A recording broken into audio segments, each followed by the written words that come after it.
Have you ever gotten into your car, turned the key, and absolutely nothing happened? No crank, no click, no start. That frustrating situation is called a no crank, no start condition. Today on Auto Care Secret, I'll walk you through the most common causes of this issue and help you narrow down what's wrong with your vehicle. 1. Weak or dead battery. The most common cause is the battery. If the battery doesn't have enough charge, the starter won't have the power to turn the engine over. Signs of a weak battery include hearing multiple clicks while turning the key, dashboard or cluster lights flickering or dimming. Try jump-starting the car to see if it helps. Also, check for corrosion on the battery terminals, since corrosion can block electrical flow. 2. Faulty relays or blown fuses. If any fuse in the starting circuit is blown, or if the starter relay is corroded or faulty, the starter won't get power. Tip: if your car has another relay identical to the starter relay, you can swap them. If the car starts afterward, you've found the issue. 3. Neutral or clutch safety switch.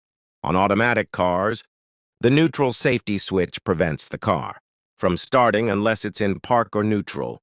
If you see your dashboard lights come on but hear no crank, try starting in neutral instead of park. For manual cars, this role is taken by the clutch safety switch, which only allows the engine to crank if the clutch pedal is pressed.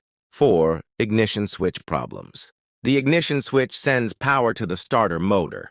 If it fails, the starter won't receive the signal to crank. A worn-out ignition switch can easily mimic other issues, so it's worth checking. 5. Bad starter motor.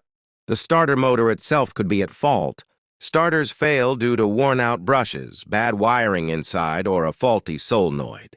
If the motor can't engage, the engine won't turn over. 6. Anti-theft immobilizer system. Modern cars have anti-theft systems. If the immobilizer doesn't recognize your key or key fob code, it will block the engine from starting. If you see the security or anti-theft light on your dashboard while turning the key, this could be your problem. 7. Wiring problems and loose connections. Damaged, corroded, or loose wires can break the circuit. Common spots include battery terminals, starter motor terminals, ground wires. Even one bad connection can lead to a no crank, no start. 8. Seized engine. If the engine is locked up due to severe internal damage, the starter won't be able to turn it at all. In that case, you'll have a no-crank condition no matter what you try. 9. Computer system issues. Less common, but still possible. A failing ECM, engine control module, or BCM, body control module. If the computer can't send or receive signals properly, the car may not crank. And there you have it, the 9 most common causes of a no-crank, no-start condition. If it did, please like, subscribe, and hit the notification bell so you don't miss the next video.